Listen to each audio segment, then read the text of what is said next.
The views expressed and the opinions given by the individual host and their guests do not necessarily reflect those of Para X, its affiliates, or its sponsors. The Paranormal View. The Paranormal View.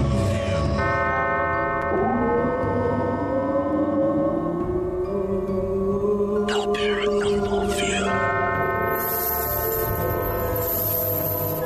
Time now for the Paranormal View. The Paranormal View on the Para X Radio Network with your host, Henry Foister, Craig Rupp, and Jeffrey Gould. The Paranormal View. Welcome, everybody, to the Paranormal View right here on the Para X Radio Network. I want to thank everybody for being here tonight to listen, and for those who are listening from around the world, we appreciate each and every one of you. And if you're not with us here in the chat room, you can do so by coming over to para-x.com. Click on the show chat button to the right side of the page and click on the player button at the top of the page. You'll also be able to interact with us and to private chat questions to either Jeffrey, Craig, or myself. And we have some great guests tonight. It's going to be a fun-filled night. I'm also kind of like going to dub it country night too, so that ought to be pretty good. But I think because I think there's going to be a lot going on tonight, I'm going to let Mr. Jeffrey introduce our guests. What? Oh, so you're not ready? I'm ready. I got a good intro. Okay, Woo! Go ahead, Craig. We're going to let you do it then. Well, these guys need no introduction. That was easy. You could, you can catch them any Monday night at 8 o'clock right here on Para-X, Paravision, or whatever you call that. With us tonight, I work second shift. I'm sorry. With us tonight, we have Pat, I Love Denny's McCormack, and Doug, the Jersey Devil McReynolds, a.k.a. the Ghost Soldiers. Welcome, gentlemen, to the Paranormal View. Well, gentlemen, is there somebody else going to be on, Craig? I thought it was just us, man. You said it was welcome, just us. guys. Welcome, guys. All right, that's more like it. Well, Para-X Vision, right? Right. That's right. Para-X Vision. You go to the parax.com under Monday shows, look for Ghost Soldiers, and then look for the Ghost Soldiers page. And when you go there, you'll get to watch our latest episodes. That sounds good. And you guys do a great show. I do have to admit that. I like they're very entertaining. They've got lots of good history with them. And I really, not just because I might be in one, but you guys. Yeah, it has nothing to do with that. But it has nothing to do with it. Hey, Doug, did you notice we haven't been on Henry's show for a long time until we got him those DVDs? Well, that's what I was saying before. Yeah, Henry, it's been a while. It seems like right after you got those DVDs, we were back on the show. So. Well, it hasn't been that long. It was just last year. Well, it was last year. Well, he told me last week or 2 weeks ago. He said, "Hey, Craig, I just got these DVDs. How about giving Doug and Pat a call?" There you go, Henry. Your own buddy rolled you under the bus. Now, you know that wasn't actually the case. No, I'm just messing around. He got a hold of me and said, hey, Pat is really bugging me wanting to get on the show. Well, that was true, Henry. Let's turn this around. Turn it around to Pat. And I don't blame you. It happens all the time. But, see, I was ready for this because I actually have my own introduction ready. Oh, really? All right. So, yeah, I didn't really think any of you guys were going to come through. You know, I thought maybe Craig was busy eating too many waffles and just didn't get around to thinking about it. So okay, Mr. Denny's. All right. Well, actually, Ruby Tuesdays. It's like Denny's with alcohol. Right. That's a much better place. So Ruby Tuesday. Well, now. All right. Here we go. Go ahead. Tonight. That's right. The Paranormal View. We're back again, whether you want us to or not. We're going to talk to you out there tonight. Jeff, Craig, and Henry, taking it to unknown universes. They go to places most people fear, like men's bathrooms at a gas station. That's right, tonight we're going to talk about myths. This is a myth-busting night, and as Henry has dubbed it, country night. Yeah! Grab a bucket of Kentucky Fried Chicken and your favorite beverage. Uh-oh. And we're going into overtime, folks. This is the playoffs. It doesn't get any better than this. Live. Just to let you know, Not done, Henry. New Blowing Orleans, out Skype there. New Orleans has already went ahead again. So Okay. Tune in to find out whether New Orleans wins. You're not really interested in what we have to say, but we'll give you the scores. now, you guys have been. I doing, told you New Orleans to go ahead. Oh yeah, you guys have been doing a lot, and there's some things other than the myths that I'd like to get some info on and talk about, because I know a lot of people out here would like to hear it because it's probably real interesting. Pat, where did you get your experience in filmmaking? Well, Henry, it goes way back to when I was a child. I was just always into filmmaking. I first took my brother's 8mm films, chopped them up with the scissors to put them back together with music when I was like 12. And unfortunately, I didn't have his permission to do that. So it was interesting. But so since then, I've been making little films. I actually worked in film. The days when you had to have a film camera and a reel that was 3 minutes long, and that made things tough. So I learned, camera work. I learned how to edit, and I gradually went into television production, and I did that in college, and actually did that to a great extent in the military afterwards. I went into the Air Force and continued on with that, using my TV production to do all kinds of stuff with the video. And since then, I've been working with mostly the Discovery Channel. So are you still working with the Discovery Channel? Oh, yes, sir. Yes, sir. I just got done doing a little thing for the military channel called An Officer in a Movie with Lou Diamond Phillips. Really? All right. Yes, sir. We the Discovery Channel. So are you still working with the Discovery Channel? Oh, yes, sir. Yes, sir. I just got done doing a little thing for the military channel called An Officer in a Movie with Lou Diamond Phillips. Really? All right. Yes, sir. We took all the great old films, and Lou sits down with, some of the generals who commanded maybe the Army in Iraq or World War II veterans, and has a conversation, while we show the movie. So I was the editor on that project. Well, that is great. It was really fun to work with. I got to actually produce the open, the tease that pulls you in, and it's like a little mini movie tease. And there's no more fun than explosions and grenades and machine guns. Wow. And, so it was really fun to do. So your name is up on the credits then? Yes, sir. I made it slightly bigger than everyone else's. Man, all that famous, and how many of those have you kind of snuck Doug into? None. Well, none. I've been keeping Doug out of the limelight, just like you, Henry. If he gets too famous too soon, man, his head will explode. Oh.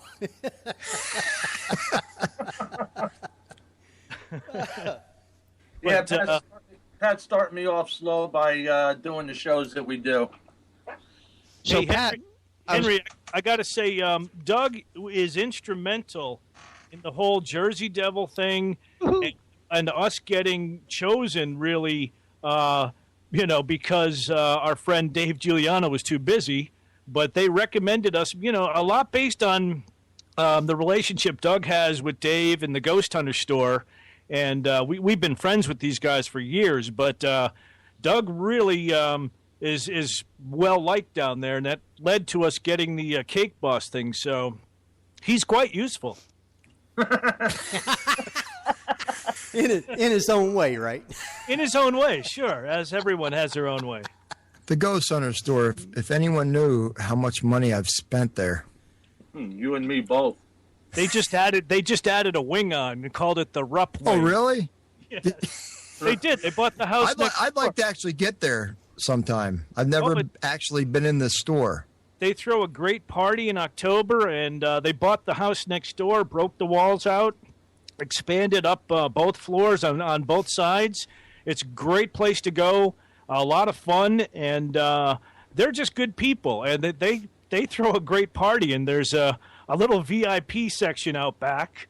And if you're lucky enough to get back there, which I don't know how somehow we snuck in, it's a great time. Now, I don't think you snug in. You're Doug and Pat. So, have you been invited to be on a show like Ghost Hunters or something like that? There's been a couple of shows, not Ghost Hunters or anything like that. We do have some things going on now because of our work with the Morrison Lodge and J.C. Lanford. He's got so much action down there now that he's got some people and producers and shows interested in doing filming out of there. And, of course, when they asked him for footage, he said, well, the Ghost Soldiers did a show here. And so we may either be in it or some of our footage from that time be in it, Henry. Really? That is great then. Yeah, and we also have some other things going on. I really don't want to talk now because it's just kind of speculation. But, Right. This year looks like a lot of fun. We're going to do a lot of great stuff, and wherever it leads, we're having fun doing what we love. Right, Doug? Absolutely. I enjoy it. Now, you guys Hey, Doug. There you are. You do a lot of traveling, don't you? Oh, yeah. We're not afraid to go to places. We travel all up and down the East Coast right now. Doug doesn't like to fly, but eventually we're going to have to get in the plane and go see Jeff out there in the West Coast. Ooh. There you go. Yeah. Well, now, how many places have you guys been to and made like movies for Para-X Vision? Well, Henry, we just finished our season 1, wrapped up. We have a total of 13 shows and a pilot. And one of those is a 2-hour special. So those are the official things we've done. We've done a lot of sites. We've got a lot more footage that we haven't just even put together yet. And we're actually working on season 2 now, including possibly this North Carolina battleship stuff with you. That could be a show too. And what's the name of the series? We're called Ghost Soldiers. Oh, well, I know that, but I that was the name of the show. Yeah, And you guys were laughing at me at the beginning of the show. Well, we're supposed to laugh at you, Craig, aren't we? I have a question. Go ahead. Mr. McCormack, Mr. McReynolds, how did you get your start in the paranormal? I have no comment. My attorney will have to answer that for me, sir. Actually, Craig, you know that you and I go way back, and you were on the first ghost hunt that I went, official ghost hunt. Like, obviously, I've been into this for a long time. It started when I moved into my house when it was haunted, but I've been reading and researching this since I was a kid. All the books I could read. But really, when I moved into my house and things are disappearing and moving and, stuff happening, I really got into it seriously like about 10, 11 years ago now. But now I remember and I'll catch that guy yet. And the first hunt that I official, finally with somebody group and come along on this hunt, there's Craig. Had no idea who this guy was. He's on there and he turns to me and he just says, remember this. They're always right behind you. I'm like, okay, all right. And sure enough, on my first ghost hunt, I remember that we were in a train car. We will go in from one car to another. As we go into the second car, I turn around and scan behind me with an old video camera. Didn't even have good night vision. And there's a small, what looks like a head that moves. Once it sees it, I'd see it. And goes right off screen and down and out. And that was the very first time he said that. So after that, I'm like, obviously this guy knows what he's talking about. This is the whole key right here. They're right behind you. You know, I remember that. We were at a restaurant in Altoona, Pennsylvania. That's right. Yep. First time I met you. Yeah, and it's all been downhill since then. We're uphill. I don't know which. We've had some great times. Absolutely great times. Man. Oh, that Altoona Railroad Museum. I mean, that was one of my first shadow people I ever saw there. You know. You know, we can always go back. Oh yeah, they know. It's a great spot. It's very historic. It's a huge building, and a lot of activity.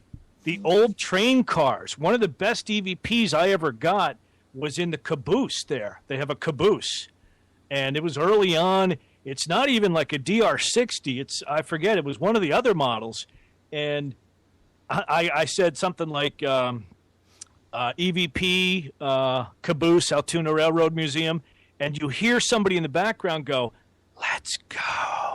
Oh, I was with you on that one, Pat. Yeah, and which is later what we found out was what the conductor would say to like start the train. The conductor ran the train. The engineers drove it, but the conductor was in charge, and he would tell the engineer, hang out the window, "Let's go," meaning go, let's go. So that was a pretty good EVP. And Craig, ever since then, man, you and I have gotten some awesome stuff, including the latest one you and I got at the Red Mill, when you had that feeling about that room where you thought somebody got hurt. Yeah, I don't consider myself psychic at all, but something kept drawing me to that room. I mean, I kept walking away from the group. I don't know if anybody was watching the live broadcast, but I kept walking away from the group because I felt that I had to be in that room for whatever reason. And I told Pat, I said, hey, come with me for a minute. I have a feeling about this room. And what happened, Pat? Well, when you said that, I'm like, geez, you don't get these feelings too often, so I better go with you. And I said, hang on, everybody, you guys stay here. We got to check this out. Well, Craig and I went across and around to the room and down inside it. We got down in there, and I was getting focus issues. I was definitely knew something was in there, but it was too loud. So every EVP we tried to do, it's raining, and you got the gears of the mill that night going like this, so virtually impossible.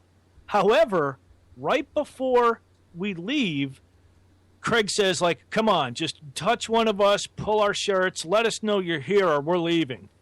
About a minute later, I'm filming him, and sure enough, somebody behind me pulls my shirt. And I'm like, Craig, there's the sign. I just got my shirt pulled. So we tell the guy, hey, if you're here, follow us upstairs where it's quieter. Sure enough, we go up to the third floor. This guy follows us up. Doesn't he, Craig? He's right there. So we absolutely. EVP session over in the corner, and Craig asks, hey, were you hurt? Were you killed? What happened to you? And I think you possibly have that EVP, Henry? If you send them to me, yes, I do have that. That's the one, they ambushed me.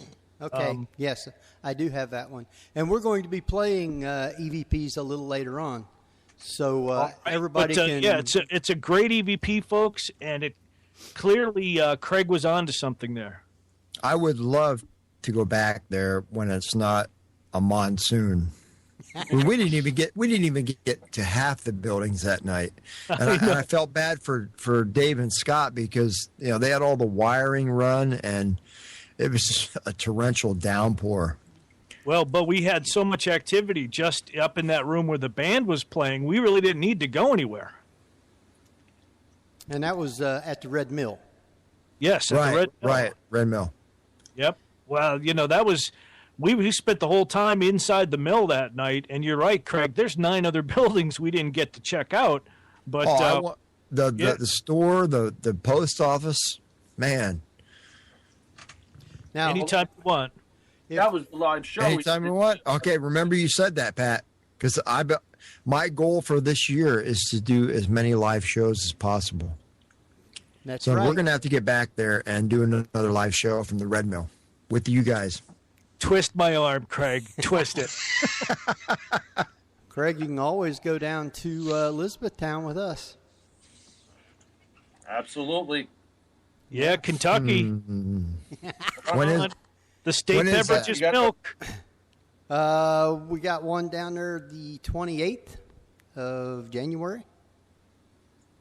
And May 19th, there will be Ghost Soldiers live from Kentucky. Yeehaw! You say it's May 19th? May 19th. That's Yeah. right, Henry. May 19th. Well, my truck's not in the best shape right now. I hit a deer last month, so can I bum a ride from somebody? Hey, you Doug, make I think that we sound? could strap him to the roof of the Jeep. What do you think? I think there should be enough room. We'll just put a rocking chair up there for him. Hey, Well, that's fine as long as it's warm. we I don't care. Beggars can't be choosy. we could get That's the warm part. we get Tim to stop by and pick you up and have him come down too.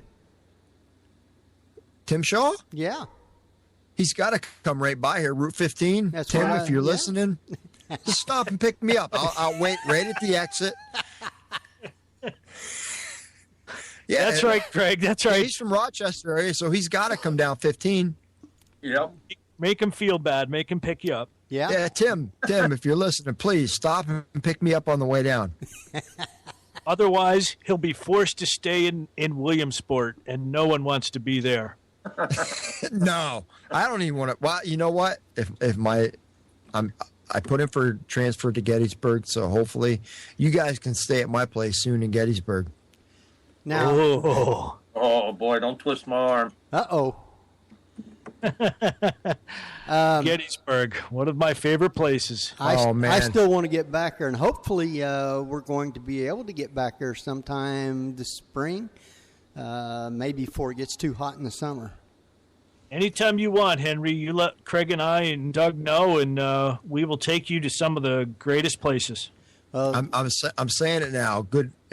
If I get that transfer and I get an apartment in Gettysburg, anybody is welcome to stay at my place anytime they're in Gettysburg. All right, there you go. Got enough room for my baggage? Your baggage. I don't know about that, Doug. Yeah, keep your baggage to yourself. Yeah, you keep your baggage in New Jersey. He might have However, you can come. I once dated a stewardess. She asked me if I had any baggage, and I said, yeah, but it's a carry-on. it's a carry-on. So, yeah, Doug, you keep your baggage in Jersey. But, yeah, Craig, you need to be down there. I want to throw Oh, out that anybody's got questions for the Ghost Soldiers, feel free to private chat them to Craig, Jeffrey, or myself, and we'll get them right over to them. So, I'm still battling a cold, guys, so. All right, well, then I'll take over, Henry. You're listening to the Jeff, we got a paranormal. new horse. Uh-oh. You're listening to the Paranormal View with Henry Foister, Jeffrey Gold, and Craig Rupp. Tonight's guest, Ghost Soldiers. All right. Good job. You're hired. Now, There's that other one I used to do. What was it? The George Carlin thing. WLSD, your hallucination station, where we play all your favorite colors. and play all your favorite colors. We might do that later, too. History is a big part of what you guys do. And on your investigations and the movies that you make, you interact or incorporate, I should say, all the history that goes along with that, which makes the investigations and everything really interesting. So how did you guys get into doing the history part? Doug, why don't you take that one? I got into the history part about 10 years ago. Funny story. I asked my wife what she wanted to do, and for her birthday, and she says, come up with an idea. So we went to Gettysburg. Wanted to learn about the history. If I'd have known then in school what I know now, I'd have probably studied a little harder for it. But yeah, once we got into the history of it, I carried that all the way along, and then I ran into Pat, and that was a couple years down the road, and I actually was bugging my colonel because I was getting into it, and I wanted to get a pair of brogans, and I guess my persistence paid off. Is where I ran into Pat, and met him at Regimental Quartermaster, and we were doing the history together, and he would make some awesome shows. I mean, he would film all of our battles and everything else, and then the next reenactment we went to about a month and a half down the road, Pat would bring one of the shows for everybody in the unit. And I mean, right then and there, we were like, oh, this is great. We're going to have a blast. And the history part of it, I've been doing for about 10 years. I do Colonel Chamberlain from the 20th Maine. I bring that to a lot of investigations because showing the people that we go and do these investigations for on the battlefield helps us better relate with them and them relate with us as far as showing them respect. And I'll let Pat take the rest of it. Yeah, well, that's really what it's about. Is it seems like people forget when they're on, these shows that it's about respect, and if you show respect, guess what? You get respect. So anything we can do to show respect is really critical, and part of putting the uniform on. I wear a Confederate uniform, despite the fact I'm in a federal unit as a reenactor, because we want to show respect to the Confederate soldiers who died. Some of them were just doing what they were told. They were just fighting for their state. They're fighting for what they believe in. A lot of them did not have slaves or had no issues in it. But, you have to respect a man who's willing to give up his life for what he believes in, whether he's right or wrong for it. So we always show respect, and, boy, it pays off. That's why we're getting evidence. It's that simple. Do you guys remember at the Cashtown Inn, you guys dressed up in your reenactors uniforms, Yep. and all the evidence we got that weekend? I mean, how many people get the Cashtown Inn to themselves for the entire weekend? Oh, my God. Between Major Walter Taylor. Walter Taylor. Getting to salute him. I got to salute that man who was Lee's aide during the Battle of Gettysburg. And for a lot of years, he was Lee's aide. This is a man right out of history, Henry, that, he was right there at the Battle of Gettysburg doing critical things for General Lee and one of his closest associates. I got to salute this guy. Great. And one of the things I would love for the Cashtown to do, but I'm not sure they'll ever do it. I understand, but there is supposedly papers hidden in the floor that Walter Taylor was supposed to give to General Lee that may have changed the outcome of the war. And the ghost of Walter Taylor is still there looking over those papers. It's in the floor. We know where they're at. Yep. I've got great EVPs of that. Yes, we do. Imagine the significance of those papers if they're ever found. Oh my God, that's history right there, undiscovered history, and that's why history. And that's why we're into the history, is because you've got to understand who was there, who occupied this house, what was going on.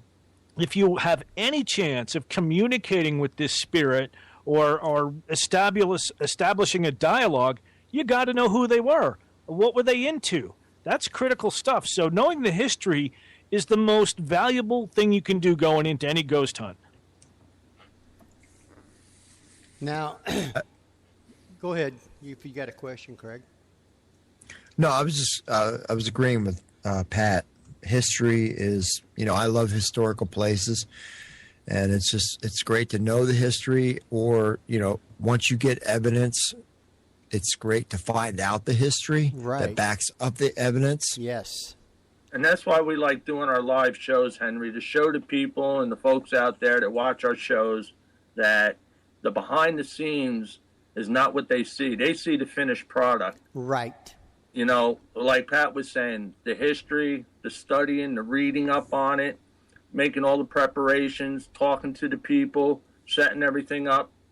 It takes a lot. It takes Pat, at least after all the evidence and information that I dump from my camera down to him, and then the stuff he's got to edit all of it. So, and then he's got to, pick through the history and stuff of each part of it and all the evidence. And what the people see is, the finished product. That's why we like doing the live shows, to show people what we go through to make that finished product. And we're actually getting to talk to people out of history, which is amazing to me. I'm convinced of it because I asked them a series of questions that, very few people would know all of the answers to. Like Jeb Stuart, when we met Jeb Stuart at the Landon House. Now, he had been seen at the Landon House before we got there, and I wasn't all that convinced he was there, but sure enough, I get an EVP, and the answer is, I said, what is your name? And it's pretty darn clear. It's Jeb Stuart. And in fact, then I tried to trick him, and I say, is your name James Earl Brown Stewart? Because Jeb was an acronym for James Ewell, E-W-E-L-L. Well, I said Earl to try to see if it was somebody faking it. They would maybe not, pick up that. And he turns around and says, no, you said Earl. Just like that. So we're getting to talk to Jeb Stuart. I had asked him questions. I talked to Daniel Morgan, General Morgan from the Revolutionary War, Morgan's Rifles. There's Kentucky and about 7 other states have counties named after this guy. He was the actual guy from the movie The Patriot, and we got to talk to this guy. So, knowing that history is the only way I could have related to him, knowing what battles he was in. That he fought at a place called Saratoga and became very famous for that. And the big battle in the movie is the cow pens at the end, where he did a very famous tactic that's never been really achieved since then, called the double envelopment.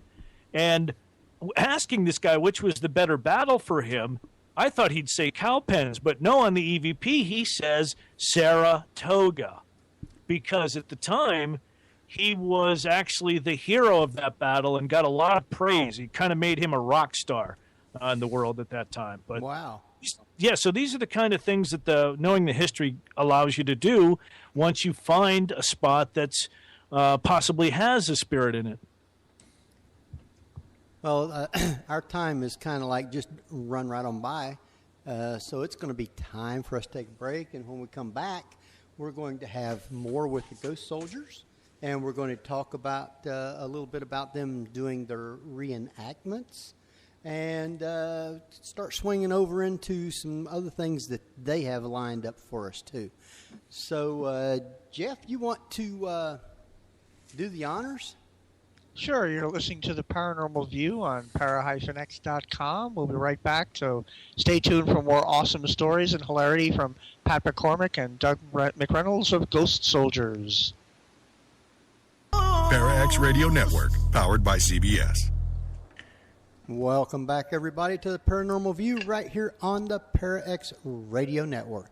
And if you're not here with us, please come over to para-x.com, click on the show chat button on the right side of the page and the player button at the top of the page, and you'll be in with all these wonderful people. So, welcome back, Pat and Doug. Hey, thanks, Henry. Remember, no matter where you go, there you are. No matter where you go, there you are, huh? That's right. That's from a famous movie. So I wonder, does anybody know? Well, I know Fireside Theater used it a few times. I should know what movie that's from. Well, while you're thinking on that, I do know that you guys also got into doing reenactments. So how did you two come to start doing reenactments? Oh, Henry, that was, I'll tell you what, people say there's coincidences or things like that. There really isn't. I walked up to a store in Gettysburg I had never been in on a Saturday afternoon. Doug, much like the Confederates, was wandering into town looking for shoes. And he found the store as well. So it was kind of like the same kind of thing. I'm in there, and I was talking to one of these reenacting regiments who are very serious. They portray these elite troops, and they're, lots of marching, and the guy's telling me we're up at 5 and we sleep on the ground and we'll march for hours. And I said, okay, thank you very much. I turned around and there were 2 tall gentlemen standing there. Well, one tall gentleman and Doug. And I went over to the counter and I said to the guy behind the counter, who are those guys? He said, well, they've got a unit. You might want to talk to them. They're more the fun people to be with. He's like, they're very serious when they're on the battlefield, but when they're done, they like to party. And I said, okay, let me go talk to these guys. I walked over, and the tallest guy there, our colonel, Don Aston, I introduced myself, and he tells us about, he doesn't expect anything, too much from us. Just try to get in there, be there, have fun. And he says, I only got one question for you. Doug's not even paying attention to me. He's like, I don't know who this guy is, but I need some shoes. So he's off looking for shoes for his big feet. And, this guy's grilling me. Well, he says, I only got one question for you. Are you a drinking man? And I said, well, I'm Irish. We bathe in the stuff. So he goes, well, you're in. So You're in. Okay, these guys are pretty cool. I'll try this.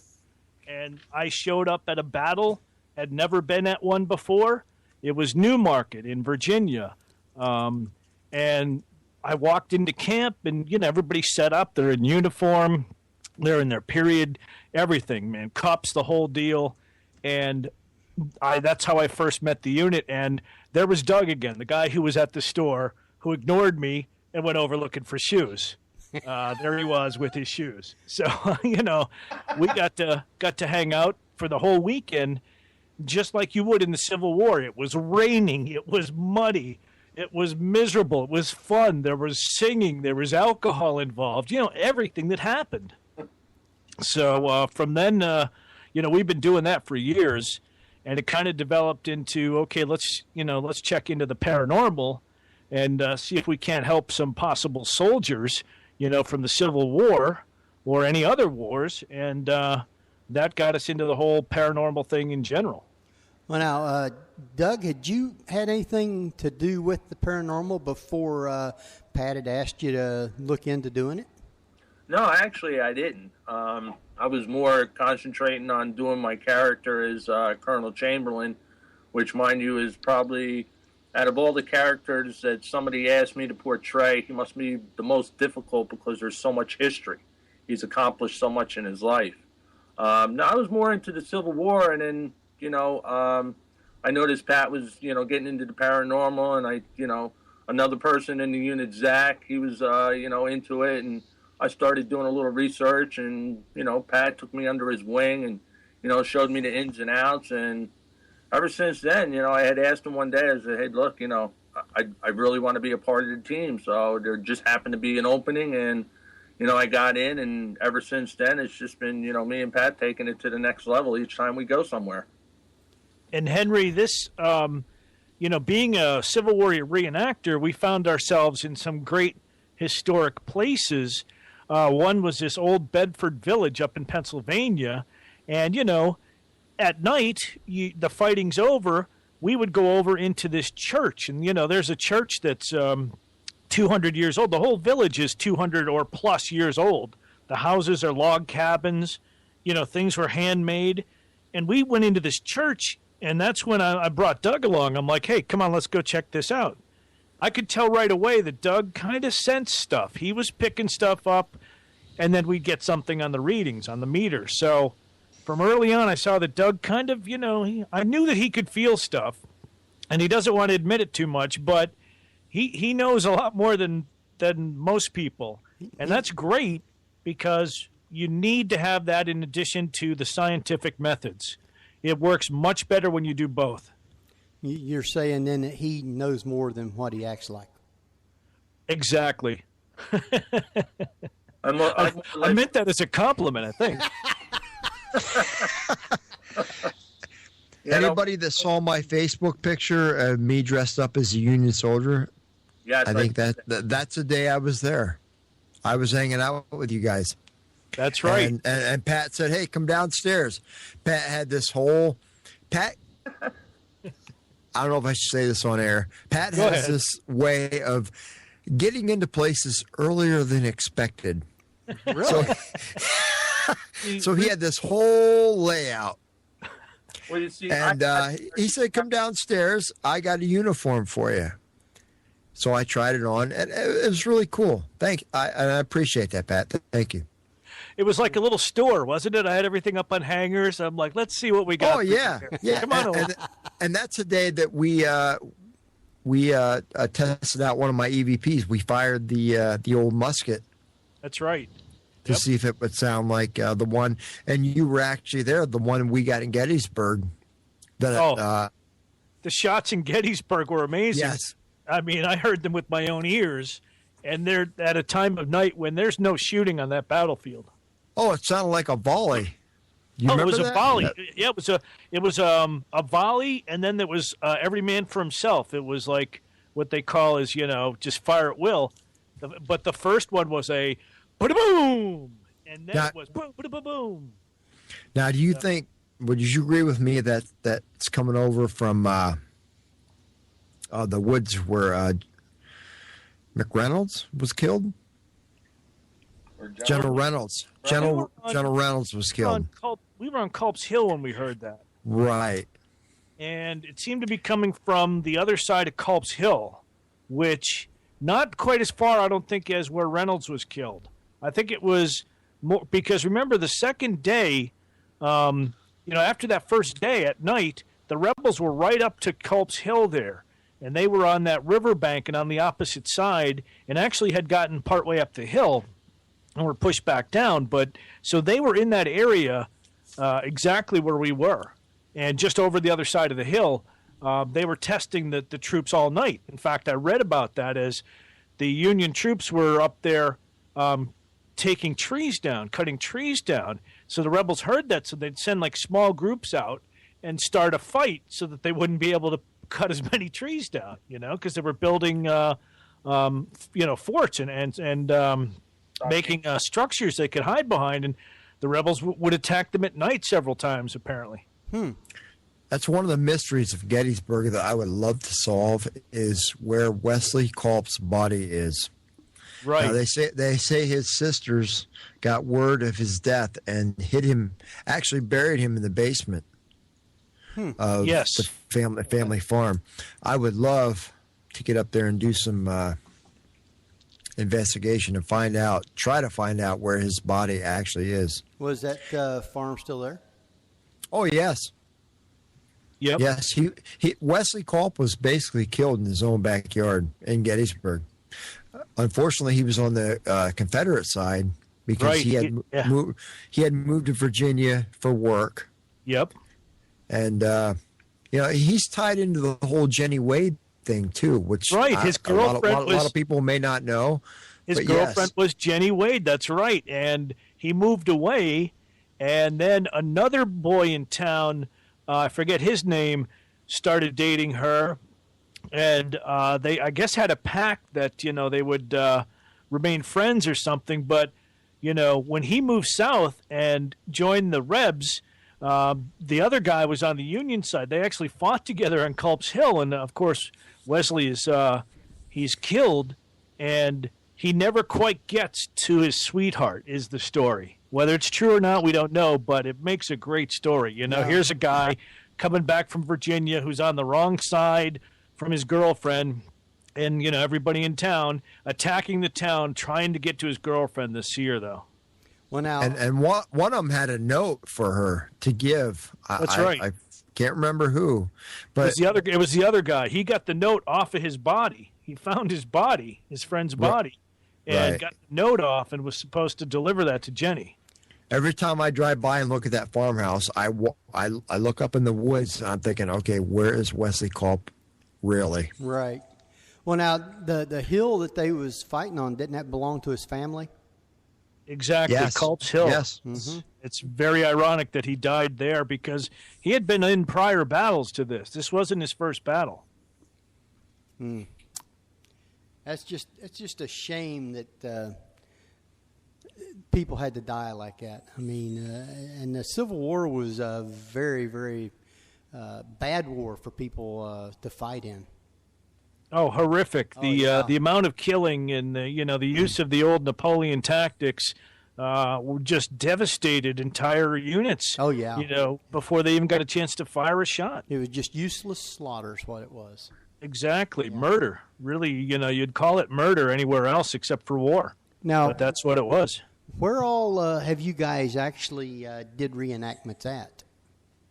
Oh my God. Oh golly, all over the place. long you got, Gettysburg, Henry? obviously. Huh? Do what? How long do you got, Henry? Yeah. You got a 2-hour show not after as, An hour and a half. not as long as I used to have. We've done Gettysburg, Antietam. We do a lot of small events where we do it at actual parks, in town and stuff. Yeah, what was that one out in Pittsburgh, like Perryville or something? And Maryville we did, Shipsburg. then there's a place in West Virginia, a little town down there, where you get to fight through the town and over a bridge. That was fun. So yeah, we've been to a lot of places all over the East Coast, down into Virginia. When I like Governor's Mansion in Maryland over by you, Pat. Oh yeah, Rose Hill Manor, the former governor of Maryland's house. They do a reenactment, and it's just a fun reenactment. It's real close to my house, and the people just go and have a good time. They're not too uptight, so it's one of those ones you really enjoy. Well, you guys live in New Jersey, right? I'm in Maryland. Doug's in Jersey. Okay. How far from Gettysburg are you guys? I can be in Gettysburg in about 65, 70 minutes. Really? Yeah, I'm real close. I'm right over the line in Maryland. So, yeah, it's not too far from me. It's about 3.5 hours from me. But I don't mind the drive. Yeah. But, any chance I can get to go to Gettysburg, I enjoy. And we'll be able to stay with Craig now once he gets his new apartment. Oh, Absolutely. yeah. I'm hoping, really. Make sure it's near Tommy's. Well, we're Actually, I found a friend of mine found a apartment on Baltimore Street. Can you imagine living on Baltimore Street? Oh, a 2-bedroom apartment in Baltimore Street. I'd be in heaven. And for those of us who don't understand the significance of Baltimore Street, would you like to go into detail? Remember, people listen to this show from other. Okay, people, you got Baltimore Street and you got Steinway Avenue. You got Steinway Avenue. It has basically all the ghosty places, all the tourist traps. Baltimore Street has the more there's a lot of ghost tours, a lot of historic places on Baltimore Street. But then you get right into Baltimore Street runs right into the town square, which President Eisenhower used to go to the big hotel right there in town square, and he hung out there a lot. So Baltimore Street is right in town. Basically, walk out the door, and anywhere you want to go is right there.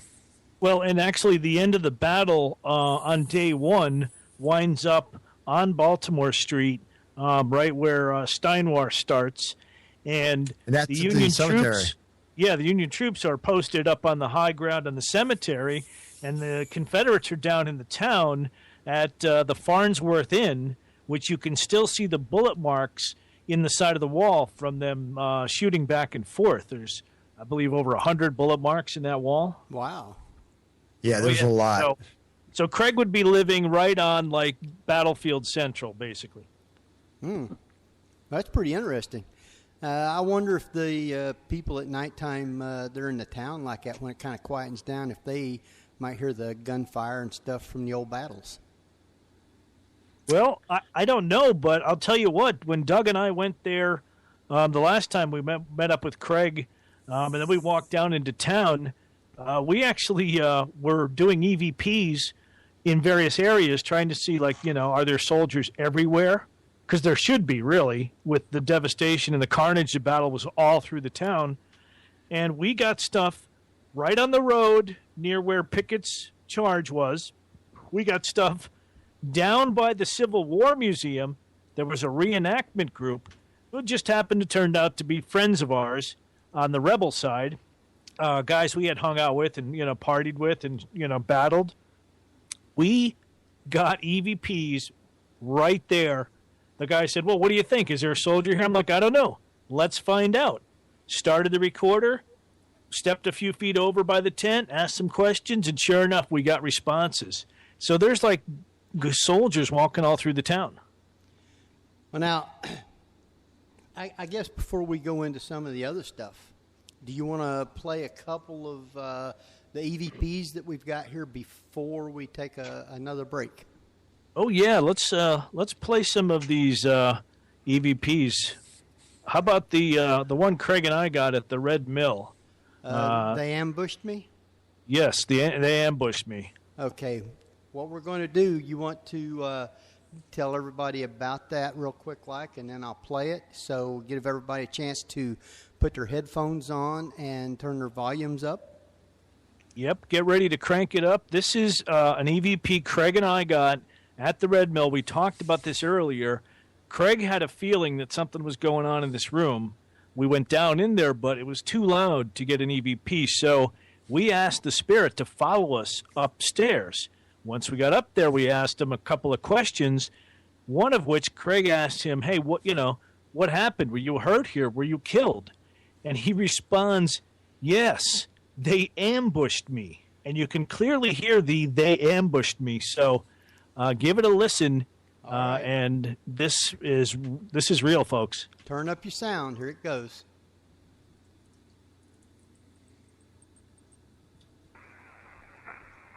Were you hurt? Were you killed in that room?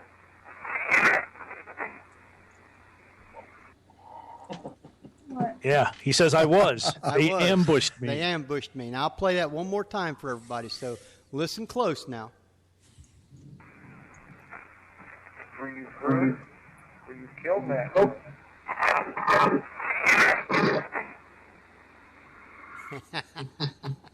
They ambushed me. That's it. They ambushed me, yep. Okay. Where's some of the other places where you was at? Well, I'll tell you what, Henry. Doug and I do this. We go and raise money for historic sites, one of which is our good friends at the Landon House. Kevin Dolan over there is trying to keep the place alive by himself. So Doug and I donate our time, and we go and do investigations with people who have never gone through. And we've taken some people from where I work at Discovery and on these group tours. And we have gotten some incredible stuff. One is of these EVPs I got that I sent you is called They're Here. If you would get that ready, and I'll tell you what happened. Basically, every time you're setting up, that's when stuff's going on. So I told Doug, one of these times I'm just going to start an EVP recorder right off the bat because that's when, stuff happens and it quiets down. So I grabbed an old Olympus, not a Panasonic, nothing fancy, old style Olympus VN series 4100, very cheap, available. One of the better ones I've had results with, and I turned it on, and I stuck it in the ballroom where Jeb Stewart had his Sabres and Roses ball in the 1862. And while we're setting up, I just let it run. And I listened to it back, and one of the EVPs I get is a small child. It sounds like a girl, possibly, and she's saying, they're here. Real excited like. Now, I have to explain that we do this thing where we send what's called a ghost email or an angel email to the spirits at the house before we get there, kind of like an invitation, telling them we'd like to talk to you, we'd like to interact with you. Here's your chance. We're going to be there at a certain time. And as crazy as that sounds, man, does that work. So here's a response to us, them being happy to see us. They know we're coming.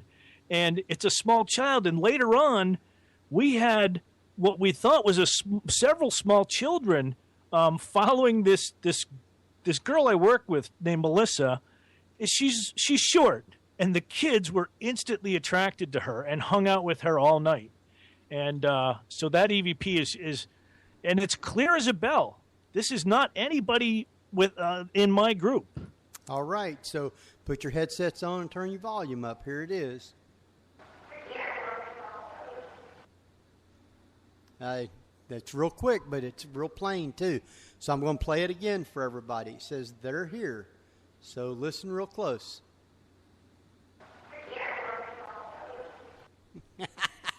How about that, huh? I would say they're kind of excited. Yes, and right after that, they started setting off the K2 meter that I gave to this girl, Melissa. She's holding it, and she's like, should this be, they got excited. They come running out of the house. Should this be going off like this so much? And I'm like, no, not really. And so I said, stand still. And sure enough, I said, point it toward the door behind you. Sure enough, in a second or two, the meter starts going off. Huh. And we actually took pictures and got some anomalies, stuff that's just out of focus and weird on the pictures. I can't say what that is, but it correlates with the same time period. And from then on, she actually made the mistake of saying, oh, I know, I don't want children ghosts following me all night. I go, oh, you're doomed. They heard that. Now they're going to be all over you. And sure enough, Doug took some pictures later on, and there are orbs sitting. There's an orb sitting on the floor next to her. Well, she's sitting there cross-legged, and there's an orb right sitting next to her like a small child would. So it's a great place, and that's one of the better EVPs we've gotten. Now, one of the others that you got here is We Know the Game, Pat. Oh, yeah, that's the same little girl, it sounds like, basically telling me, like, yeah, we know the game. You bring these people in, we mess with them, and literally, it happened, like I said, this is in the time setting up early on. Well, let's listen to this one then. So put your headsets on, turn your volume up. Here's another one called We Know the Game, Pat.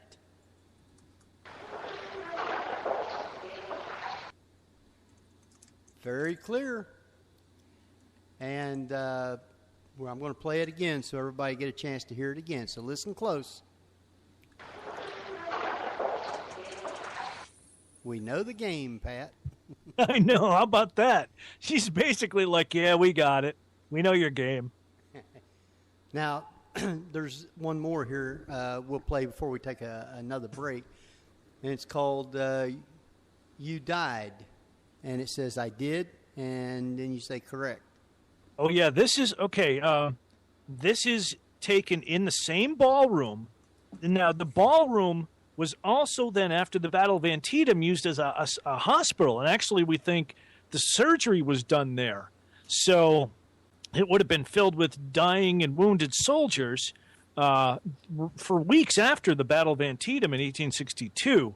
And Doug basically set his recorder down and walked out for about 20 minutes. We got an entire conversation going back and forth between several people. At one point, it appears a woman comes in and someone says, get her out of here. She doesn't belong here. And then she says, I just want to help, Captain. And then you hear somebody else say, what happened? You died. I did? You did? I died? Correct. Dead? Yes, dead. That was so. Wow. It's an entire conversation between people that, are standing there with us. Well, let's listen to it then. Put your headsets on, turn your volume up. Here's another EVP.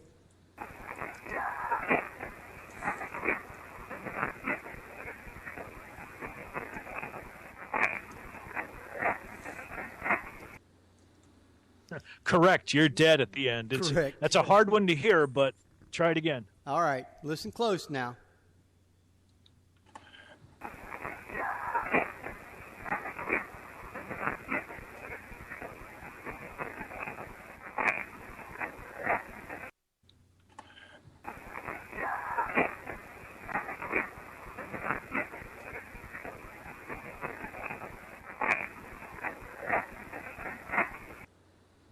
Wow. Now, Henry, I got one more that is really, really outstanding. If you can play Get Off. And yes. I'll tell you about Get Off. We were in the basement, and we found, Craig, you remember that coffin that was in that barn? We found that coffin. It had been moved to the basement, but you remember we had a lot of activity around that thing. So I started asking EVPs. Actually, I was jokingly saying, yeah, there's nothing wrong. We've been around this before. And I was trying to, open it, and I wasn't doing it right. So I said something like, let me in. And you hear somebody say, get off. I swear to God. I'm kind of jokingly going, let me in. And somebody says, get off. All right, let's hear this one speaking to Pat. So put your headsets on, turn your volume up, and here we go. Let me in. That was kind of a quick get off, wasn't it? It's a quick one, but he's right there on top. He's like, get off. Okay, let's listen again to the get off. Let me in. Get off.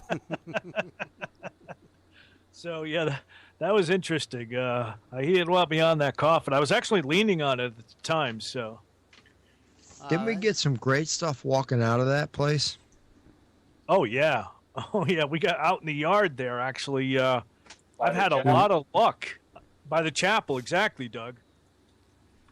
Well, we got that Leave Now in the chapel, and since then I've gotten stuff outside of that chapel because, you think about it, Craig, that whole ground was used as a hospital. The whole... the history.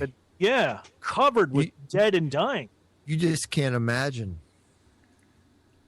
No, so there's a few soldiers that we've met that hang out back there by the chapel, and it's funny. This one guy, Will, he actually, he follows us around now, and he'll interact. He especially likes the women, and sure enough, one or two of the women are going to get their hair touched or pulled.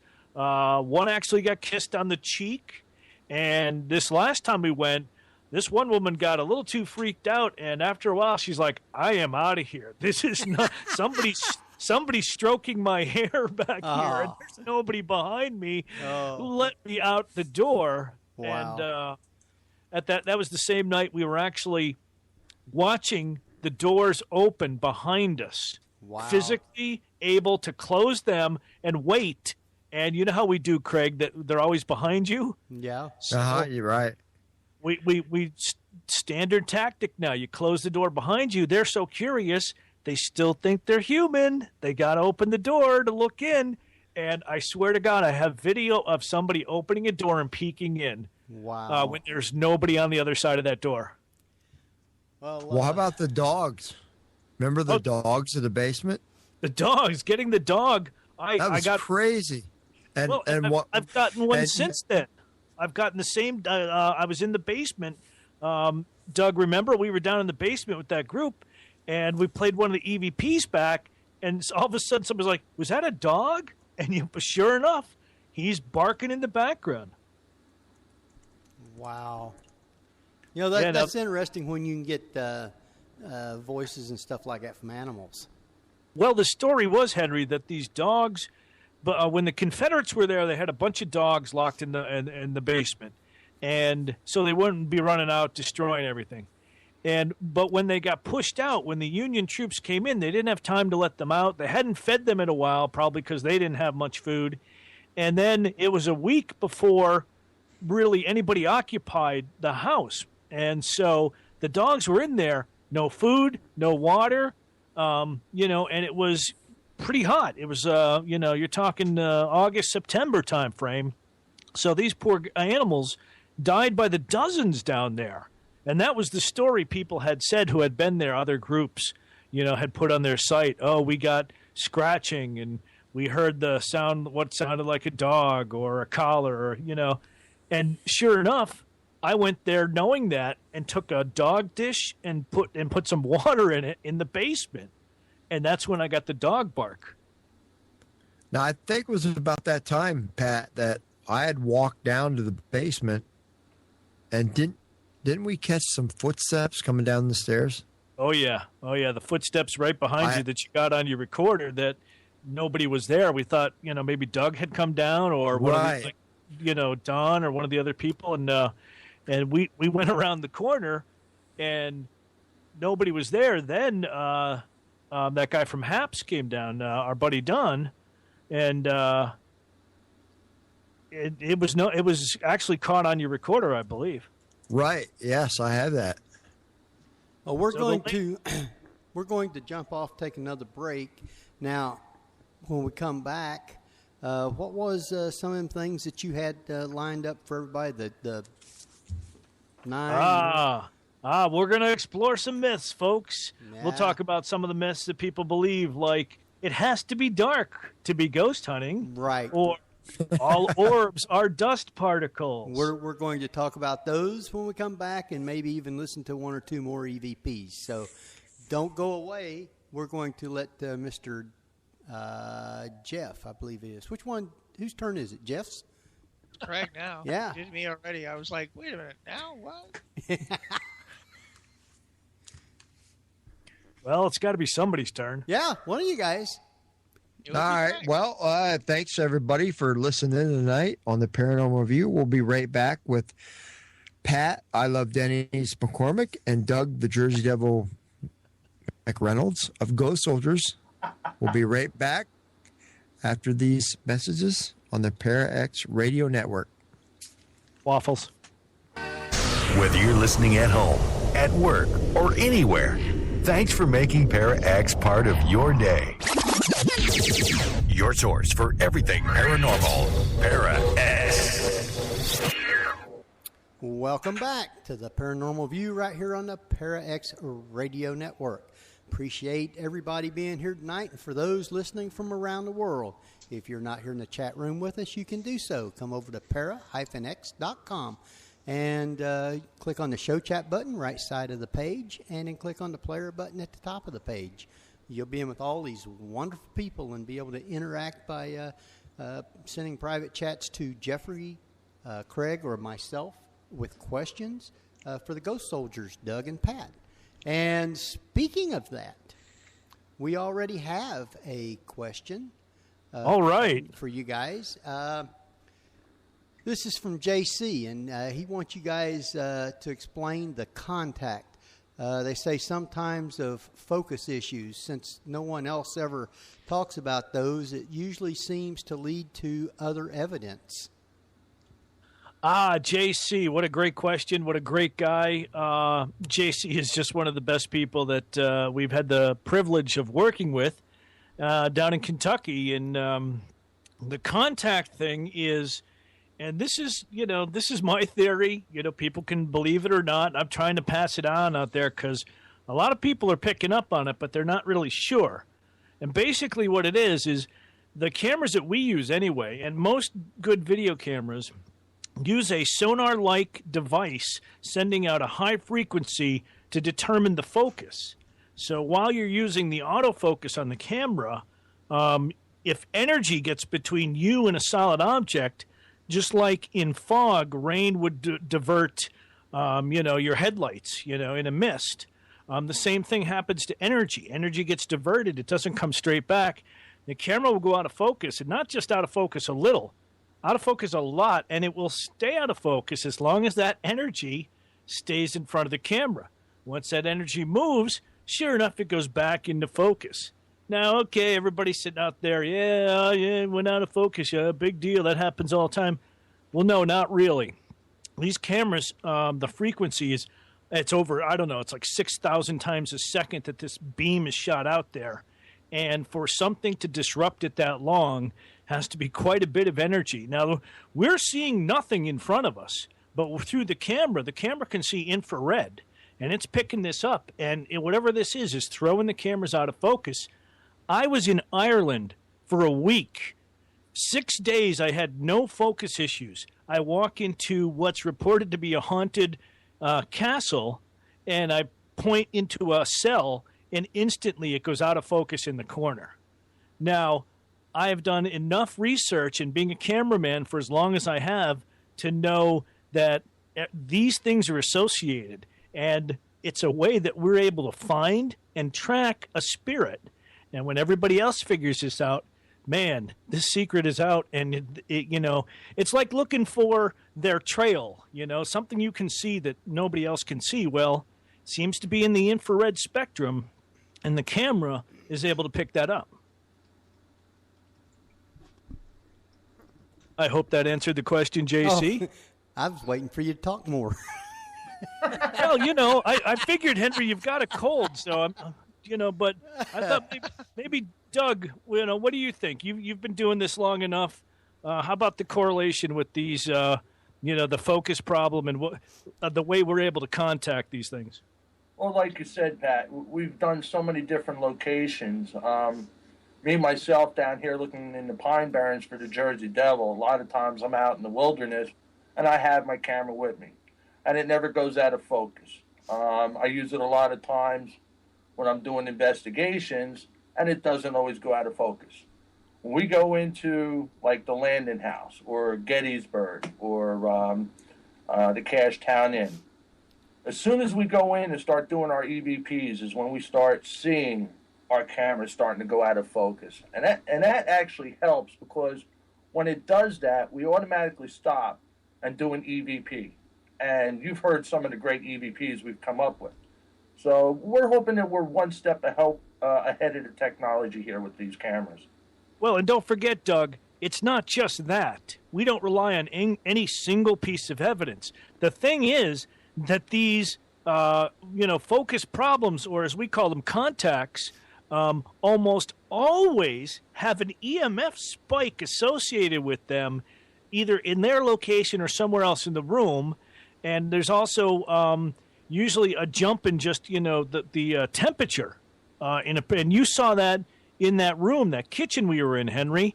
We had that EMF problem, and we had a jump in temperature in that one spot. Oh, yes. Well, if you look at the footage, it correlates at the same time. Doug's saying, I got a problem over there, and JC is saying, I've got something here I can't get rid of. This EMF won't move. And on the camera, what's happening? It's out of focus. Out of focus. Before that, it's not. After that, it's not. So these things are a direct correlation and a great way to track things and to identify them. But you want to use other evidence. You want to then, like Doug said, get the EMF spike. Boom, that's another evidence. Now let's do an EVP. Oh, guess what? We just got an EVP that's a Class A right when that happened. So you tie the three together, and that's how you make your strong case. But it is one way to actually see them. Well, I like the new piece of toys that we got from Bob out in Ohio, the dowsing rods. I like them. Oh, they're great. Why don't you tell everybody how useful those Henry are? Can tell it better on the dowsing rods. First time he picked them up, tell him what you got, Henry, down at the lodge. Oh, from the little girl? Yeah, she loved talking to you. Yeah, that was the first time that I actually got them to react with me using them. I thought it was pretty interesting. We got a lot of information about what was her name? Abby. Abby. Yeah. Abby. Yep. Mm-hmm. Yep. Sure and did. she was actually, if you remember, you were asking her to make a noise back in the kitchen. Yep. That we had heard, and sure enough, in a short while, we all hear a noise in the kitchen, and you ask her, was that you? And the rods instantly crossed. Crossed, right. Mm-hmm. Yep. Yeah, they were working real good. So, well, and a lot of that, people don't realize, it was still daytime when we were doing that initial investigation. It was still light out. Yes. So, Well, that's a theory of it has to be dark. It has to be 2 or 3 in the morning. No, you can get evidence any time of the day. anytime. I would have to say that's like a busted. cockatiel. The what? Haircut of a cockatiel. Oh, Well, I'll tell you what, it is a myth. It's one of the many myths about ghost hunting that you have to do it at night. It helps at night because there's less noise and activity, and cameras work better, especially night vision cameras. Right. It's just the TV atmosphere of, okay, let's get the audience. It's Right. 3 o'clock in the morning. Let's Right. see what scares them. Yep.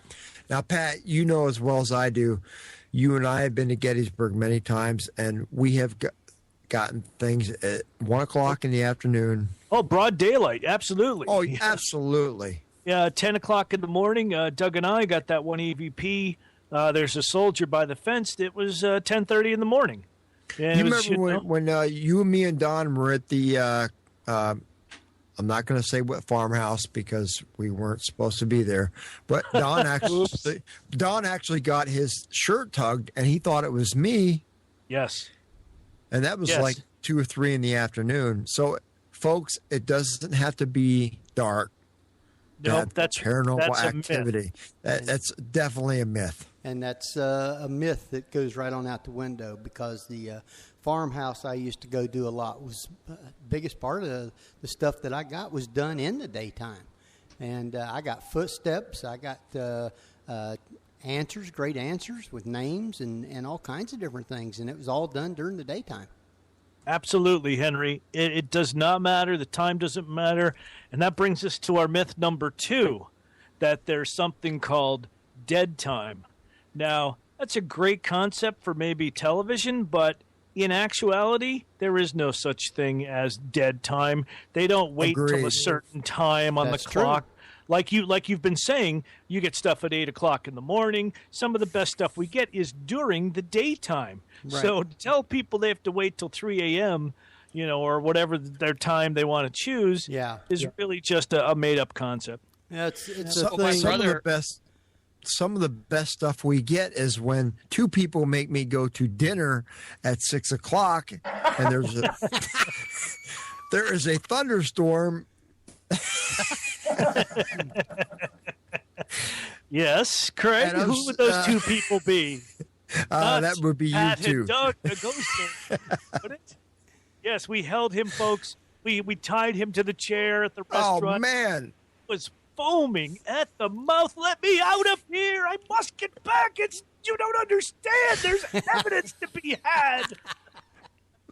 Henry, Jeff, there was this terrific thunderstorm going on, and we're sitting at this.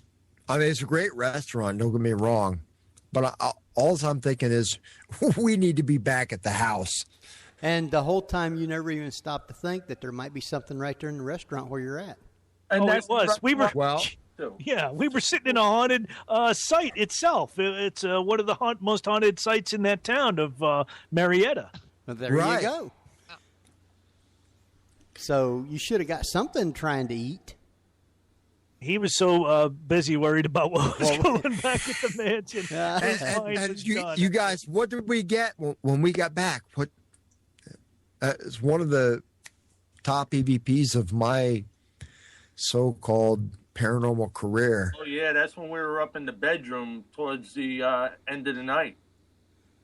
And we got the gunshot and the lady scream. Yep. Uh-huh. Yep. And that was after the rainstorm, so you didn't miss it. In fact, you probably timed it just right then. Now, as far as I don't think there's anything called dead time because they don't react at any particular time anyway. I mean, they don't play on cue. No, they don't. And, no, they don't. They definitely don't, Henry. A lot of people hollers about like the witching hour or something like that, which is 2 or 3 o'clock in the morning. Oh, wait till then, you get a lot of activity. That I don't believe either. I mean, you might get some then, but it's not going to be, I don't think, any different any other time. So, no different. Ghost, at one point, though, Henry, I thought Ghost did not know what time it was or care what time it was. I'm entirely convinced of this fact, which happens all the time. Then you learn that maybe you're wrong. And we had this proven to us by a spirit at the same mansion in the basement. This guy, Pierre. The ghost in the basement, we actually asked in front of a group of, I think, 10 or 11 people. I said, what time is it? And actually, a woman asked about in French. And on the EVP recorder, he answers 11 o'clock. Well, somebody pulls out their cell phone, opens it up. It's 10:59. I had to give him the minute, somebody's off by a minute. But, he's saying 11 o'clock. And sure enough, it was. Well, okay.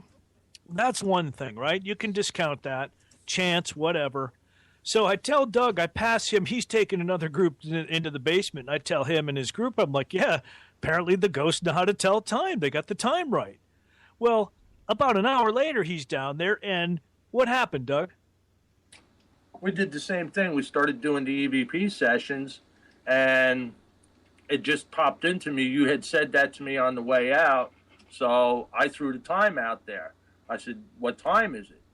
So when we play the EVPs back, you hear on the EVP 11:20. A guy opens up the cell phone. He goes, it's 12:21. So it was just maybe it was a coincidence, but it right there showed the debunk of Pat had asked the question an hour earlier. We asked the question an hour later, and we got the same response. Well, Yeah, it but was an I EVP. think- Yes? I once heard an EVP someone was doing, and the response was, time is different here. Ah. So the fact we're not sure whether or not it's shorter and it's longer here or the other way around. It's just different. Like, it's hard for us to understand what that means. Right. I think it, but the fact is they are aware, it seems, of what time it is.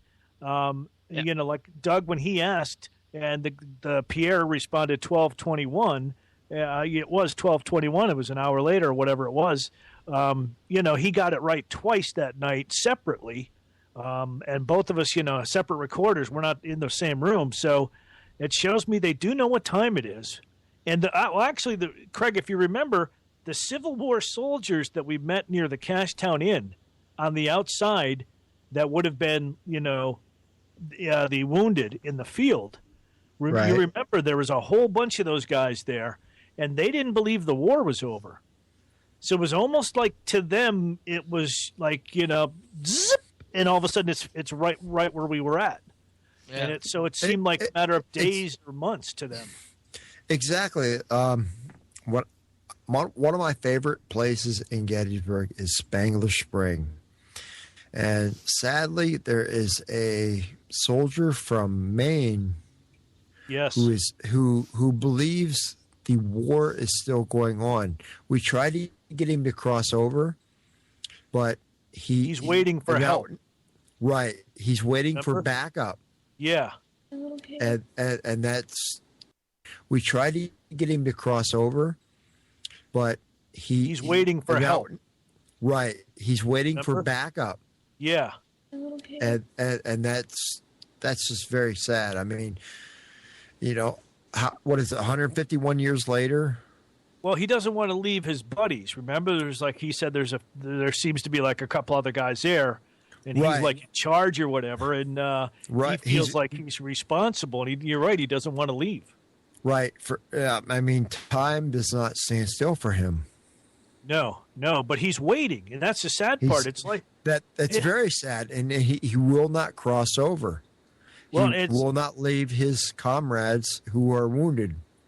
And that's one thing about us trying to helping people out. We can't make them go.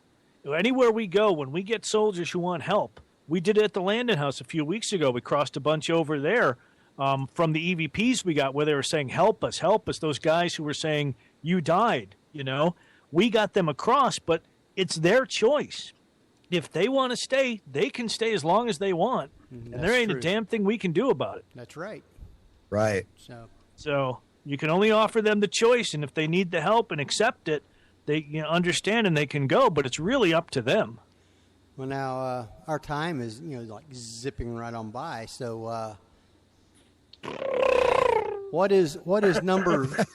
What is? Hey, Doug. Doug, is your daughter there? Yeah, she's right next to me. No, that was What's me. your name Craig. again? Liaison. Come here, Liaison.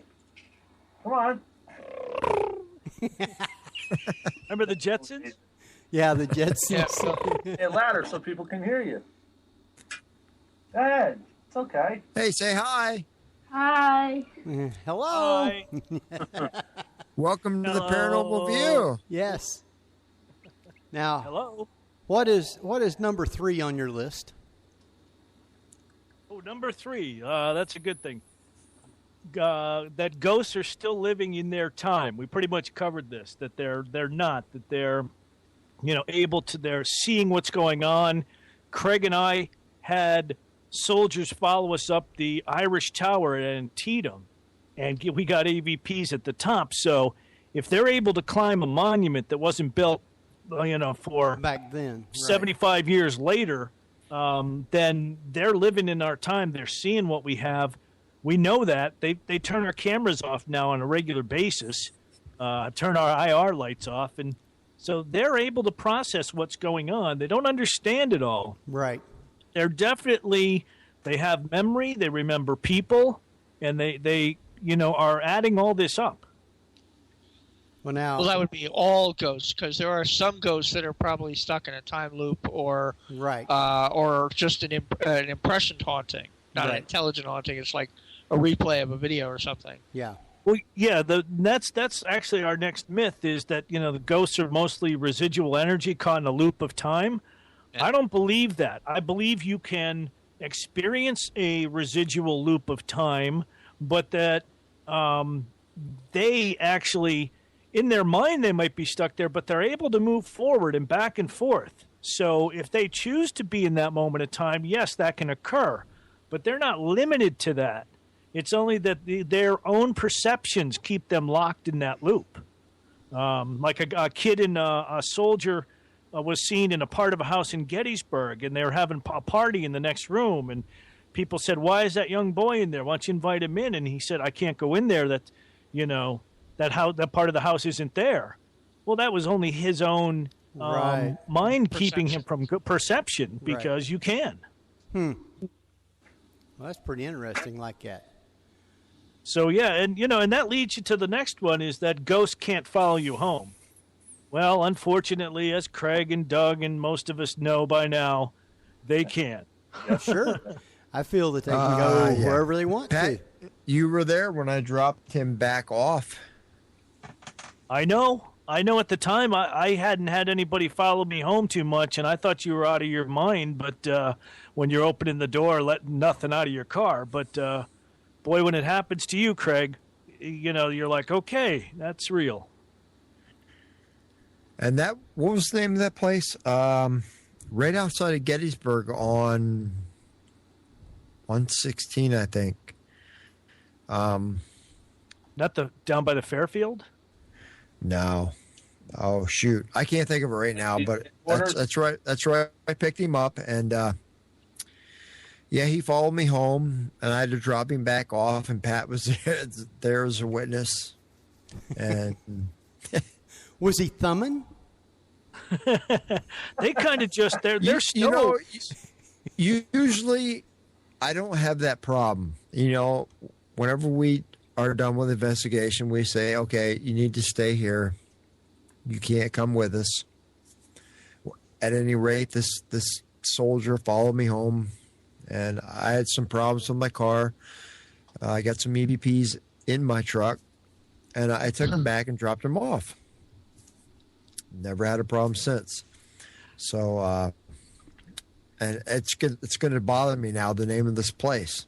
I can picture it, but Pat and I literally drove in the driveway, opened the door, and said, "Hey, you need to go. You need to stay here." Oh yeah, get out. Well, hey, Doug and I had to take the young boy Mark. He's followed Doug home a couple of times, but he followed us to the motel the one night. And what? Remember, Doug? We're sitting there watching Swamp Loggers or something, and as soon as we both said, "Hey, we finally got the name of the boy ghost," and we turned to each other, we said, "Mark." At the exact same moment, a hanger flew off of the coat rack and knocked something down onto the ground in the other corner, like violently. And we looked at each other like, okay. We don't really want to admit that somebody followed us, so we're going to pretend that didn't happen. Well, then we're sleeping that night. I wake up, I'm like, what the hell is wrong with Doug? It must be 160 degrees in here. I thought we agreed on 70. So I get up and I check the heat thing, and somebody's turned the heat all the way to the right, like on maximum. Wow. And that was the second thing. Then we both got up the next morning and, talked about it. Yeah, we probably have a visitor, probably the boy. Okay, Mark, you need to go back with us. Come on. And we walked out. I opened the door to the car. He got in, apparently. I got in, and we put some music on. I said he might as well enjoy this. And we drove him back to the house. And that night we got an EVP, and we said, Mark, are you back? Did you get out of my car? Are you here? Yes. And we said, we asked him, we said, was that you in the motel last night with the hanger? And he goes, uh-huh. Just like that. So they can follow you home. So what's the next one on the list now? Well, the fact that every ghost you meet is a demon. A lot of people, will ask me that. Don't even get me started on that. Well, Zach we have Bagans. to address it. We have to address it, Craig, because as you and I know, every ghost is not a demon. In fact, well, you know what? People need to stop watching Ghost Adventurers because every ghost is a demon Right. on that show. They go Have a little respect. They go to the wrong places, I tell you. well, and they're not showing the respect. Craig's exactly right. That's right. They're going in there and acting disrespectful, and it's not a demon. They're just pissing off regular ghosts. That's what it It's is. They're human too. Somebody's grandmother, somebody's mother, somebody's father, and he's in there screaming at him like it's something from The Exorcist. It's, they got to realize people are watching this show, and that's the problem with the paranormal. People are watching the show, and they're going out buying the equipment, and they want to be like who's ever on TV. And that's a big problem in the paranormal right now. Well, it's no place to learn, Craig. You're absolutely right. People should not be learning by this is for TV, folks. If you want some real experience, you go to places like the Ghost Hunter store. You take some classes. They'll teach you the real way, and you hang out with us. Come with us. We'll teach you what's right and what's real. And Craig and I know that, you want to watch episode 1, Laurel Hill Nursing Home, and watch how Craig and I approach ghosts that we believe are somebody's grandparents and somebody's parents very respectfully. Guess what happens? We get so many responses, it's ridiculous. So it's all in the respect, and you should not be learning from anybody who is being disrespectful for any reason. True, very true. I've never been disrespectful. I haven't even tried to provoke anything. I just talk to them like they're normal people or normal ghosts or spirits, like they used to be alive, and that's the way you have to talk to them. And that's what they expect. They want that. They want to be treated like a human. Yes. They're still humans. Yep. So you're exactly right, Henry. And you saw the result in Kentucky with that little girl. Mm-hmm. What happens when you're nice and you respect somebody. Even the teacher talked to us. Even the man who was supposedly mean to her, which we believe is her father, just disciplining her. Even we finally showed respect to him. He started opening up. So that's how you get across. So what's the next one on the list? Well, interdimensional creatures do not exist.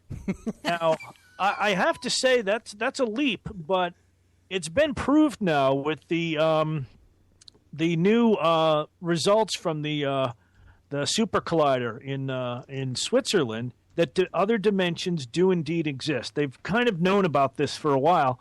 We've really known about it in the paranormal world, for a long time, that there's another dimension on top of our dimension right here. It's an exact duplicate. Everything is duplicated in energy form, everything that you see. And I've kind of thought about that the whole time. Now there's a whole bunch of dimensions, and we're going to keep it simple.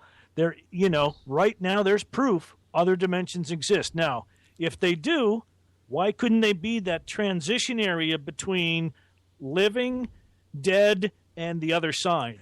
And that's exactly what it is. Now, there are other dimensions, and there are portals. That's how the people get to the other side. That's a portal to another dimension. Well, why couldn't something come back through? It can. And we've proven that actually spirits can come back and visit.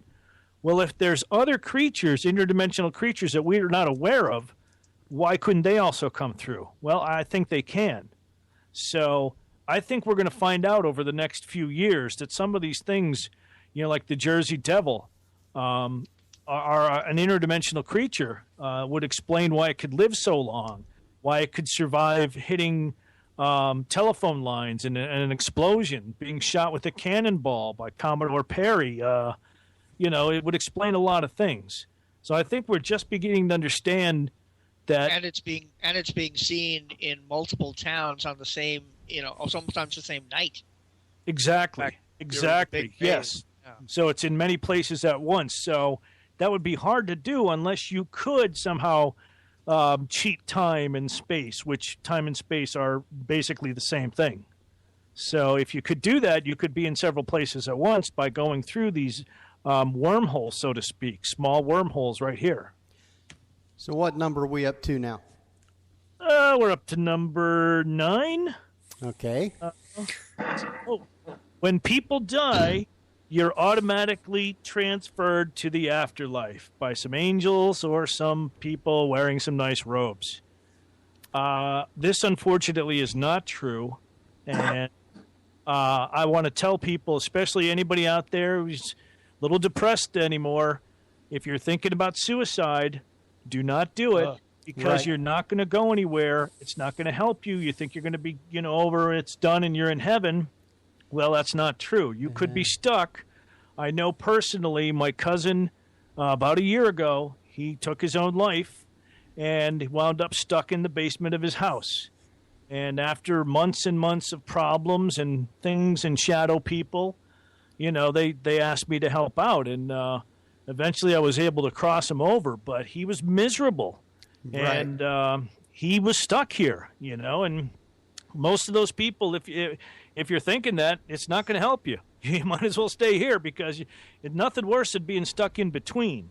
And that's exactly what he was. He was in his own form of hell because nobody could hear him, nobody could see him, but he was here just as sure as you or I are here, and he wasn't going anywhere. There was no automatic elevator taking him anywhere. Right. So that's kind of a myth that people think all of a sudden you just go somewhere. You have free will until you cross into that other side. You always have free will. And if you want to stay here, you can. And most people who commit suicide think that if they go over, something bad will happen to them. Well, that's not true either, other than they will get a talking to. Right. Nothing bad will happen to them. But that usually leads them and people who maybe are not nice in life to kind of stay behind. And that's really the true hell, Henry, is being just in a cold environment and you can see everything that's going on. You can't do anything about it. Nobody's coming for you, and there's no chance for you. Right. That is. So that's why when we meet somebody who's stuck there, we try to get them back to their families. Now, a couple things before we run right on down. What place that you've been to has been the most active? Doug, why don't you take that one? You got another hour for your show? Is that a hint that you want to come back again? Oh, absolutely. Hey, we'll stay all night, Henry. We'll just keep talking, and finally, eventually, you'll just cut us off.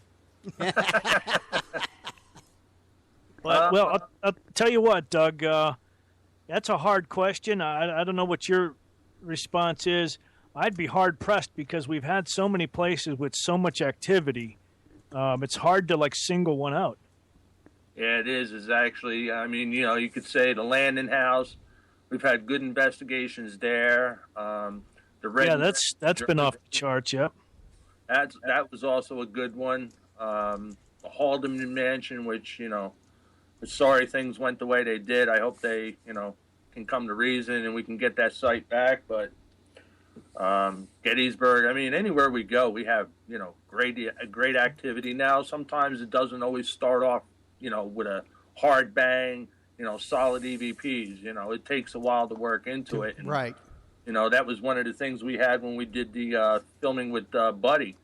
I mean, me and Pat were there all day doing EVPs, going to different parts of the building and exploring it. So when we did go on our paranormal hunt or ghost hunt, we had great EVPs. Yeah, well, that was very critical to making that. What people didn't see, Henry, watching the show, the TLC show Cake Boss, was that we spent that time, we spent hours we were waiting, because television is about waiting. We spent that back in this deserted warehouse space of this gigantic building, which dates back to the early 1900s, and actually held the bodies of returning servicemen after World War I coming back from Europe. So I knew this place had potential, and they gave us a few hours. They said, well, we got some other stuff, Regis Philbin, blah, blah, blah. I'm like, no problem. We'll just go back here. And we went back and did a good 5-hour investigation. And sure enough, about an hour into it, you start getting the responses. Doug's batteries go down. He goes, I got to get more batteries. So he walks out of this building. I'm in there by myself. I find this door. I go into this room. It's completely pitch black. And you know that sensation when you know somebody else is in the room, right, whether lights on or not. I knew somebody was and it was a bathroom. There were a bunch of stalls there that I can kind of make out. And I felt somebody that was hiding back in there. And I'll tell you what, that hair in the back of your neck goes up. And I had to remember, I'm like, he's just as afraid as I am. And I'm like, sir, I mean you no harm. I'm here by myself.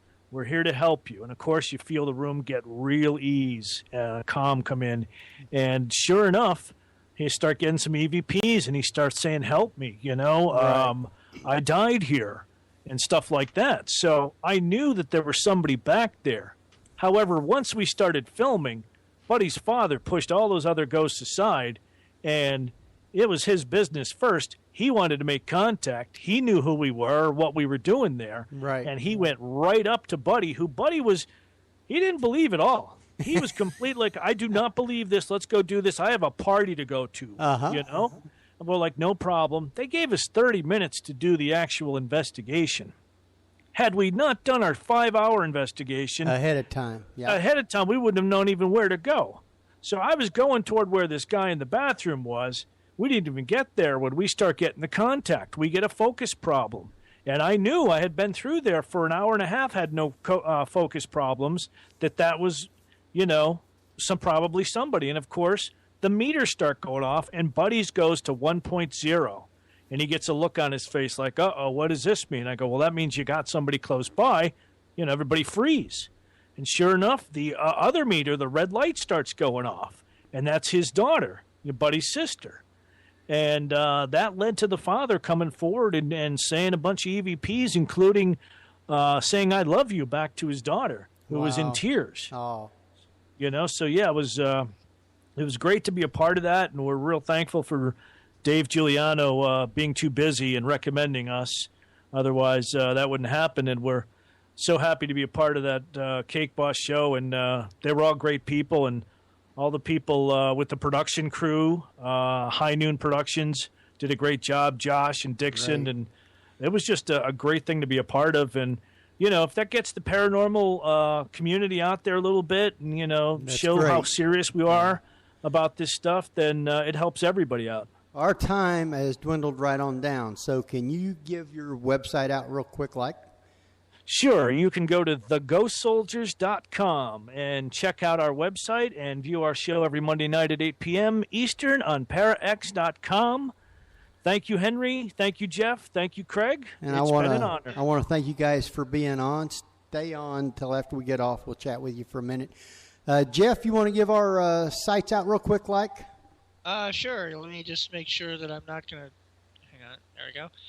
Yes, on my website, jeffgould.net, GEOFFGOULD.net/2011 PNV.htm is the webpage in my site. Pardon me, I've got a bug.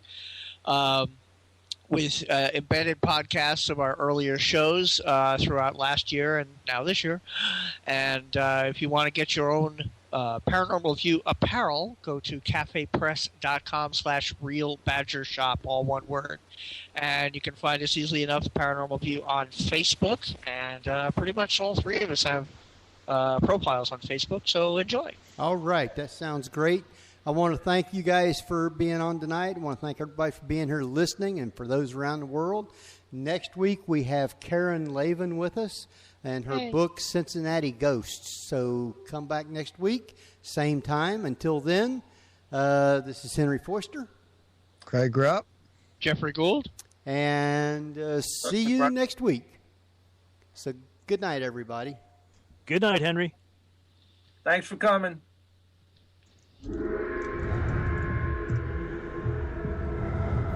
We're leaving. We're gone. Paranormal View. Come back and visit us again if you dare. You've been listening.